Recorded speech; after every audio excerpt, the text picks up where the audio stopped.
This is my tray setup for embedded removal. Nicholi came in with 2 rows of matted extension hair that was knotted into her natural hair. She also came in with the wrong hair extension type for her fine hair. Here you will see the extensive matting.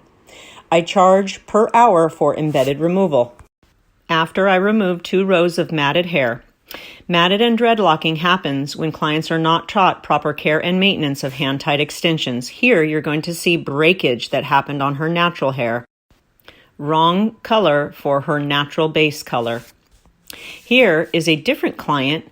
I'm doing a removal and an installation. You can see how I work at the salon.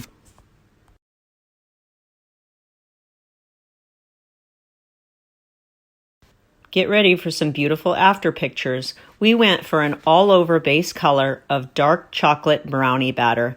Next, you'll see the colors that are available to you for hand-tied extensions. When you come for your consultation, you and I will choose the best color to get you to your goal. Best place to do it is to book online. A consultation costs $45.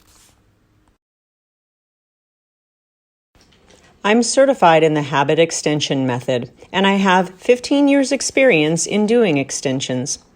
It's super important to go with somebody that's certified so that you do not end up in an embedded removal situation. Protect your natural hair while wearing long, lovely hand-tied hair. Again, after pictures are coming up. She feels so much better now that those 2 rows of matted hair are gone. She'll come back in about 6 weeks for a refresh of her base color. Thanks so much for watching.